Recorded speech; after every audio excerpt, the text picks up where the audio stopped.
Hi guys, I'm Coach Elise and welcome to the Circus Playbook.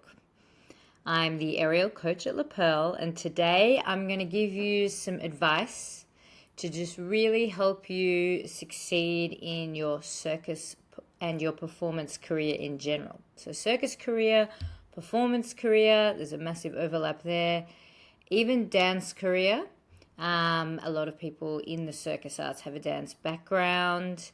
I have a dance background, a strong dance background, and it does help. But even if you don't, there's many things that you can do to help with your career, your performance, have a sustainable long career, and everything that goes along with it, and obviously to make money in the process. Because if you're not making money as a circus artist or as a performer, it's just a hobby. It's an expensive hobby and a passion.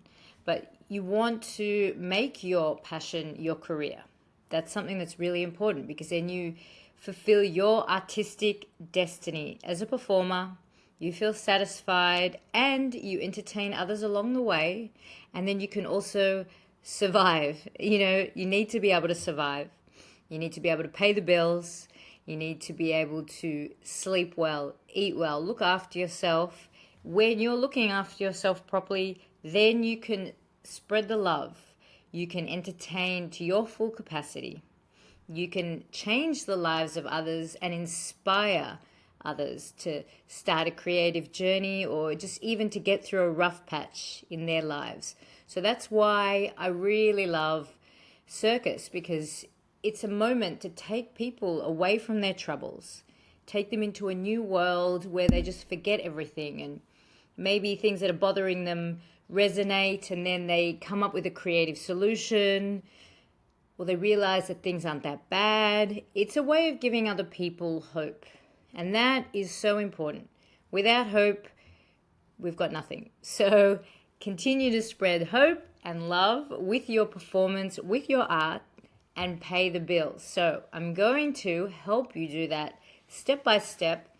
There are so many things that go into it, and obviously we can't cover everything in great detail or everything in general in one session, but I'll just do the main points so we can really focus on those. So first of all, limiting beliefs. Now this isn't just for performers, this is for everybody. Limiting beliefs, I think it's a part of our DNA. It's inevitable. We criticize ourselves. We think, oh, but I'm too old. I'm just not that talented. I'm not that creative. I get nervous. I don't know if I could do it, if I could just be on stage in front of that many people. I'm not good enough. I don't have this background. I don't have a dance background. I don't have a gymnastics background. There's all sorts of limiting beliefs. And you can overcome, I want to say at least 90%, if not more of those, mostly 99% even, because once you change your mindset and you can get over those limiting beliefs, even if you've got some sort of a thing that's a hindrance to a performance career or an acrobatic career, you can often turn that into a positive. You can play on your strengths. So it's really important to really dig deep, spend the time to dig deep and see what your limiting beliefs are and really work out where they came from. What's holding me back? Is this something that someone's been telling me? Maybe someone really close to you. Often people really close to you can have an accidental negative impact on the way you think or the way you perceive situations or experience things, because you're thinking, oh, I'm just not that talented, I was always told so from a young age, or whatever it may be. Maybe you were bullied and then those insecurities are following you into your career later in life. So you really want to identify what's holding you back. And when you do that, you can really then go, okay, so I've identified that. And then you can work through that and work around that and recognize it. That's the first step. Okay, actually, I can do this. And that's just something that was sort of an insecurity that I've been carrying with me for whatever reason. And I'm going to work past that, work through that. I'm going to channel that to then take my performance career and my performance goals to the next level. And that leads into mindset. The mindset of an artist and of anyone really, any successful professional, is so important. When you have a negative mindset, it affects your judgment, it affects and blocks your creativity. So you really need to learn how to clear your mind, meditate. There's different things you can do. You can do guided meditations, not guided meditations, even just reflections. Time away from your phone, social media, from other people, without TV, without music, just to really sort of go through things. Things that you didn't even realize were holding you back might be there still. So you need to get rid of those. You need to have the right mindset, positive mindset going into anything, going into training. You can't execute high-level skills or get new skills if you're in a terrible mindset. So it's very important to learn how to clear your mind. And I always do that with my warm-up, actually. And I like to take a while to warm up, and people are always joking about that. And a lot of that is not just, obviously, to prevent injuries and to make sure that I'm like physically ready, warm, everything's strong and activated, so I can just really go in and either train or perform at my best level. But it's also to really get in the right mindset, because when you're performing or training, you're executing skills that are either difficult, dangerous, all of the above, and you want them to look flawless. You want to captivate the audience with your performance at the same time. So if you can't clear your mind, no matter what's going on, no matter what trauma you're dealing with, what, horrible thing, whatever it is, if you can't clear your mind enough to go on stage for that performance or channel that negative energy that you might have into that performance, and that's a skill that you can learn. If you can't do that, then it's not only dangerous, but the audience will know, you'll feel awful, and it's not sustainable. You've got this job as a career, as an artist, and you're on stage, and that's hard, so you just really need to be able to clear away the negative energy or channel it into what you're doing, entertain the audience as if nothing's wrong. And really, once you've mastered that, you will notice a shift, not only in your performance abilities, but also in your career, because it means you've gone to that next level as a performer and as an artist. So you really do need to work on your mindset, and there are a whole lot of other tips and techniques that I could go through, but there's a lot of other things that I want to talk about today, so I'm just going to skim through it. With mindset, goes along, as a performer, you're only as strong as your weakest link. So whether that might be mindset or it might be a physical thing, maybe you're quite weak, or you've got, unstable joints, or you're not flexible enough, or your lines aren't great, or you're awkward when you perform, or you've got amazing skills, but you're really awkward on the ground, you don't know how to move or transition, you don't know how to perform through the face. I mean, there are so many different things, but you really need to look through and identify what your weakest link is, because that weakest link will hold you back. So I always say you're only as strong as your weakest link. It's important to identify what that is and what you can do to work around it, and not just ignore it, to strengthen it. We don't like to do the things that we're not good at, generally, as humans. But I always try to embrace something that I'm bad at.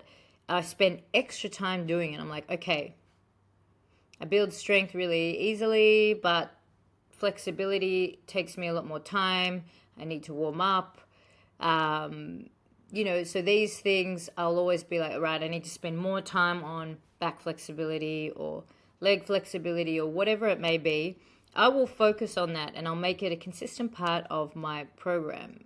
And that's another thing that's important. Having a structured program, having a framework and guidelines as to what you're working towards, which shows what you want to do as an artist, and making sure that happens. So the training program is not just your training in your session, but it's also a training program for that year and targeted goals.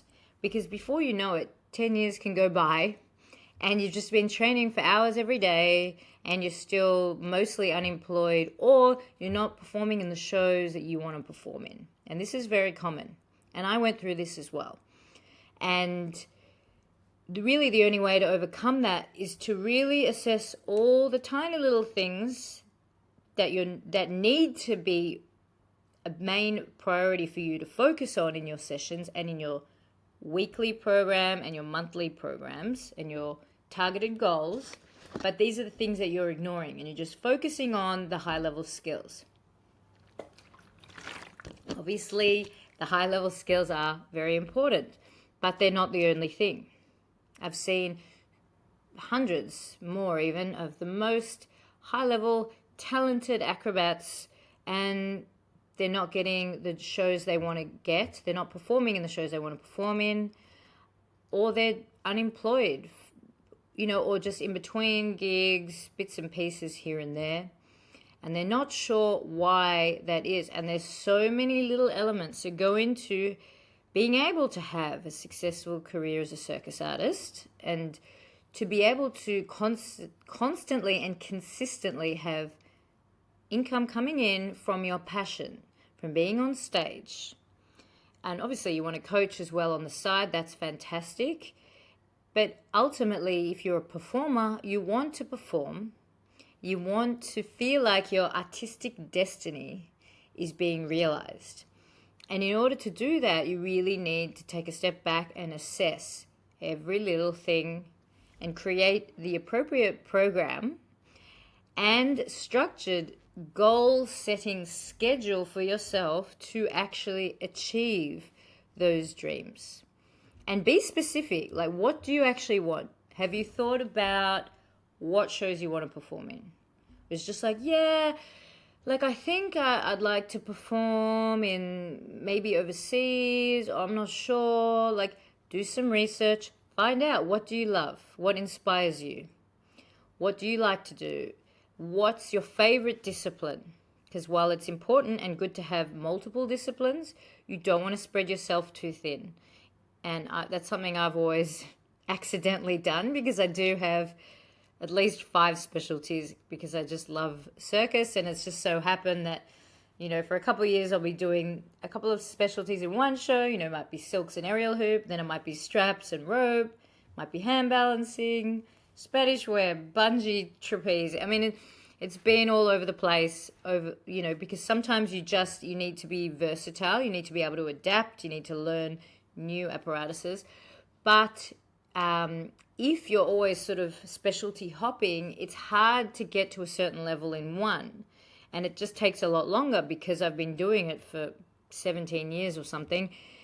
I mean, I've been able to have many disciplines to a high level, but it has made it harder and take longer, and it doesn't need to be like that. And years could go by where I won't touch a specific specialty because I'm too busy performing and working on other disciplines. So to make life easier for yourself, I would suggest focusing on 2 main ones, with one being your main discipline. And again, it depends on the type of show you want to work on. Does that show require you to be multifaceted, to be able to perform as a house troupe, a generalist?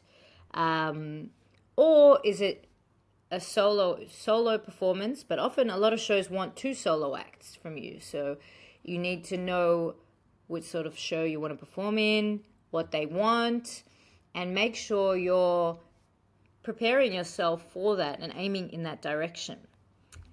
And when you're doing that,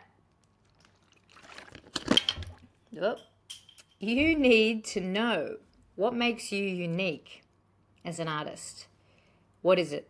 What's going to make you stand out over hundreds, if not thousands of applicants for the same contract, same casting, or an audition? what will make you unique, and you need to really spend time assessing that and working on that and really crafting it. Don't just go in, train for 5 hours. Again, I've done this. I'm pretty sure everyone's done this. Training for 5 hours a day until you're like cooked, and then you're done for the day. Done. I'm just going to go home, watch TV because I'm spent. It's actually better if you do less hours of training. They're structured training sessions focusing on what you want, not just accumulating skills for eternity. Because, I mean, I've learned so many skills along the way, and then you don't use most of them in shows or in acts. And then you forget them. It's like, what was that setup again? What was that rap? So, and you can't train everything. I mean, it comes to a point after a few years of accumulating different skills. You've only got so many hours in the day. You don't want to spread yourself too thin, so you need to focus on your goals and whether you're working towards those. So spending a few of those hours on really just focusing on and preparing and doing the mental work on what you need to do to create the acts for the shows that you want to perform in is just as important as going in and spending hours in the training rehearsal space or in the gym.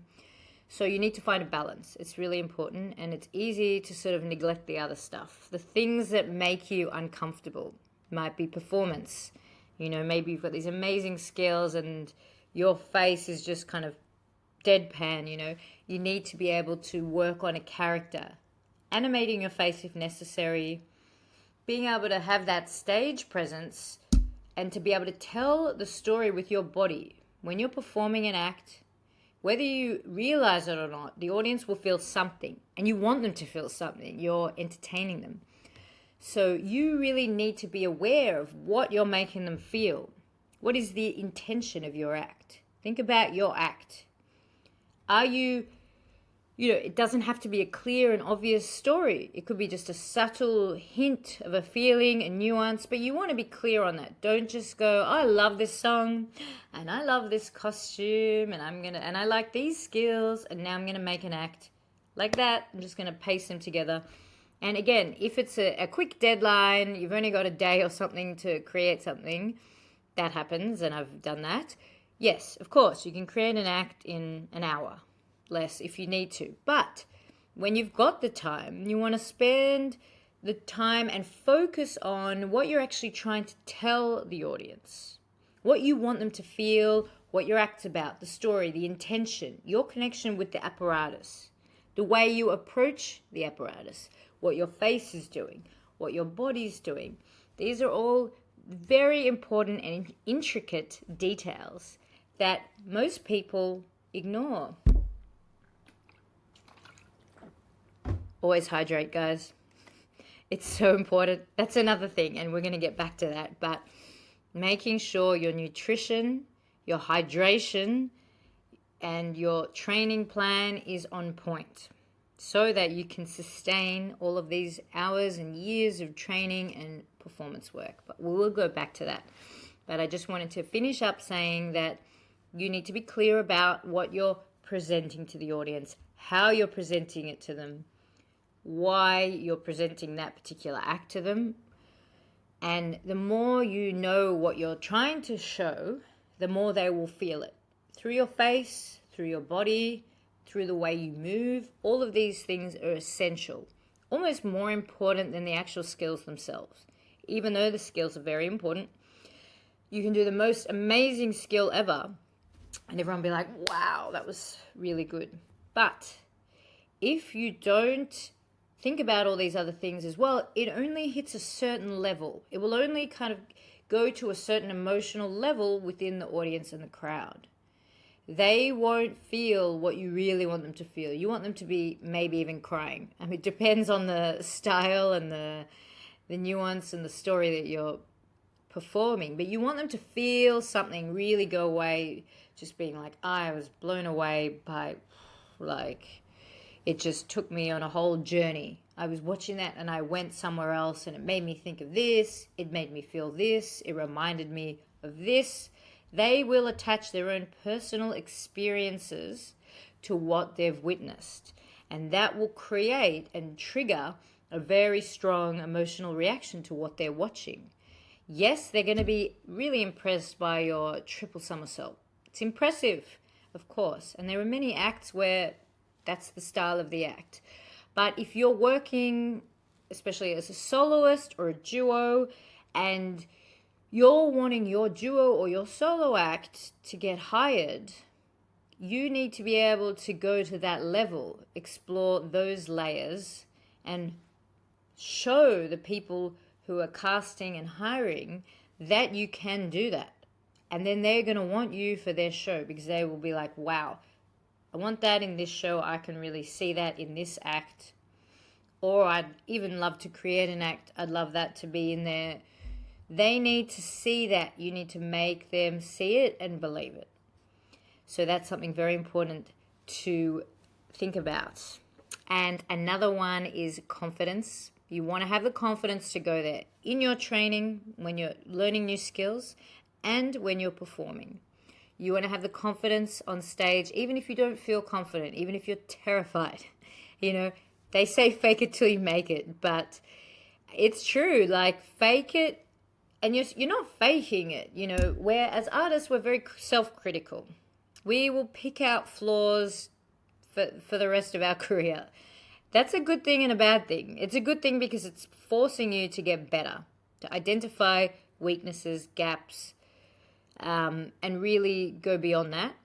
But it's also a bad thing if it affects your confidence to the point that it shows. It shows on stage, in your performance, in your character. You need to go out there and dominate. You need to take them on a journey, even if you're terrified to the point that you feel like you're going to be sick. You need to learn how to channel that and turn it into a performance, whether it's improvised or prepared. Once you learn how to do this, and it is a skill that you can learn, some people have it naturally, some people get it quicker than others, and that's the same with circus and skills in general and dance. But I really believe, and I've experienced, especially with the artists that I work with, that everybody has it inside them. It just takes some people longer than others to really get it out of them and to get to that level.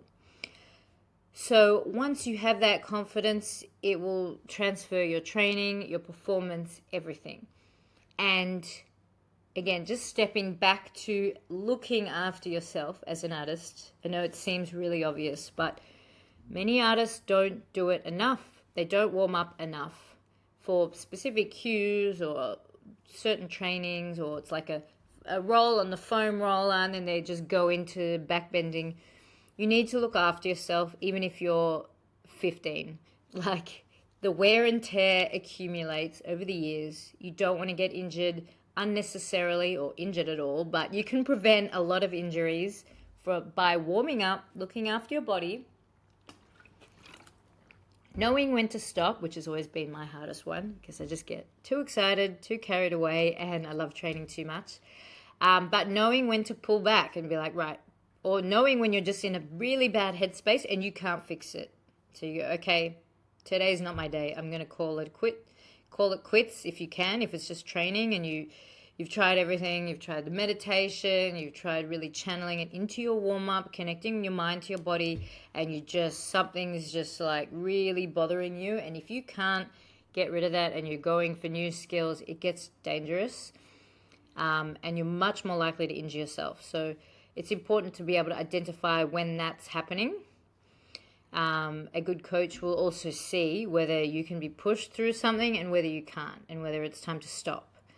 And you also need to learn as an artist when you can push through and when you should stop. And you don't have to stop entirely. You can try and do some creative work or planning what you're going to work on, or just some days you just need to stop, reset, go do something else. Go to the beach, read a book, watch a movie, anything just to really sort of reset, forget about circus, and come back fresh the next day. And injury prevention, stability work, all the boring things, you do need to do them. I like to incorporate a lot of that into my warm-up, and making sure you've got your cross-training plans as well as your strength plans. Everything, conditioning, flexibility, cross-training, conditioning on your apparatus, conditioning with weights, which a lot of people don't do, and proper weighted programs. Don't just be like, oh yeah, do a couple of bicep curls and some chin-ups and then that's it. There's a lot that you need to do to have a sustainable career, because you will protect the joints by working on surrounding muscle groups. And you do want to have a long career. And while injuries will happen, when you're strong, you will come back quicker and you can prevent further injuries from happening. And I mean, again, when you are injured, and it does happen, unfortunately, it is part of it, mindset is a big one. It will help with recovery. We've all been through those horrible, difficult times, and while it's really easy to just go down the self-destructive path, it's more important and much more difficult to stay focused but calm.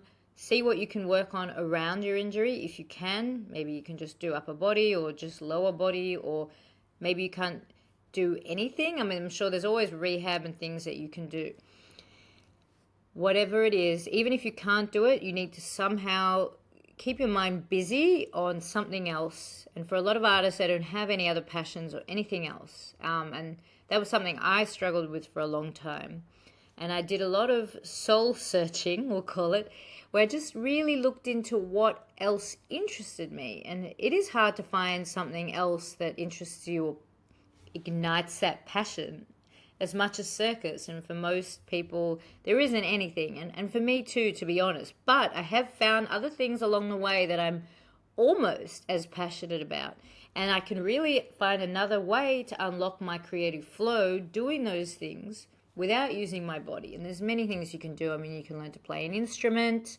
Maybe you can sing or learn to sing, because you can improve your singing. Performance, character work. It might be something completely different. It might be painting, drawing, something to create, access your creative, get your creative juices flowing, clear your mind, get into that zone where you're feeling that almost that same sense of endorphin and of an endorphin hit, and also of just expressing your artist side. But it might be something completely different. You might want to learn a new language, study something, learn a degree, have a degree in something, or maybe it's something you don't even need a degree in, but just to study and use your brain, because that is super important. And actually,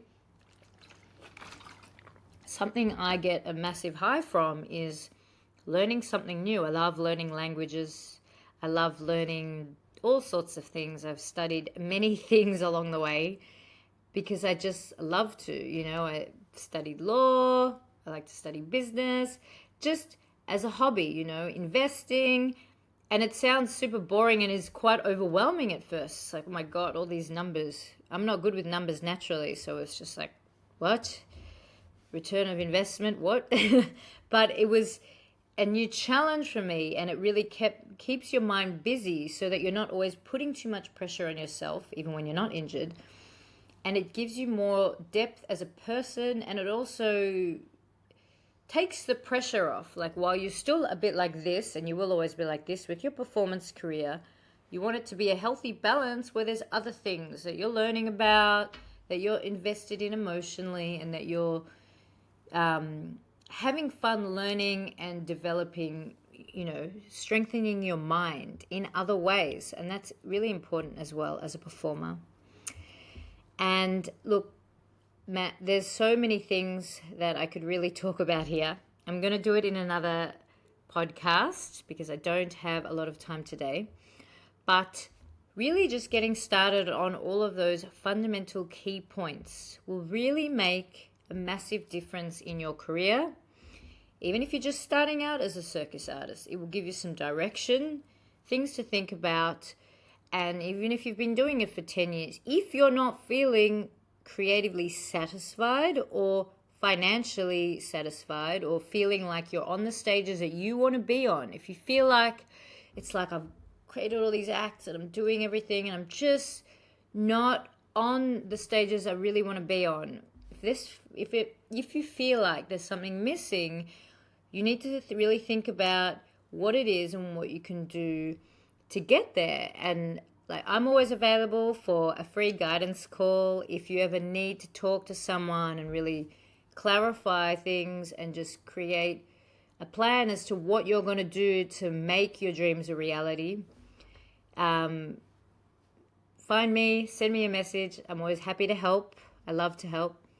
And there are people out there that will help you in your journey, and you yourself can really make a difference just by taking some steps, whether it's just thinking about it, really going back to what's holding you back. Are you holding yourself back? Do you have self-destructive tendencies? Do you go out partying too much? Are you not sleeping enough? Are you too stressed? There's so many things that go into it and can really be affecting not only your performance, but your training, your recovery, and your happiness in general. So it's really important just to take the time to think about all these things and create a plan of attack to fix it and to create the life that you want. So you can be on the shows that you want to be on, performing, going to the beach or the pool when you're off work or before work, having a nice work-life balance without stressing about money coming in, without having to run 3 jobs at the same time. You know, a lot of people, they're working in retail, they're teaching, they're performing in different gigs and things like that, and they have to make new acts, and they're just running around like a headless chicken. And yes, you do have to hustle, but there comes a point where that's not that sustainable. After a while, you will burn out. So you need to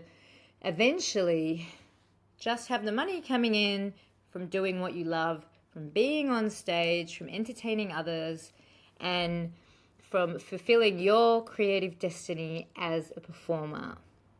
And I hope that was helpful, and I hope you enjoyed that podcast, and I'll see you next week. Bye.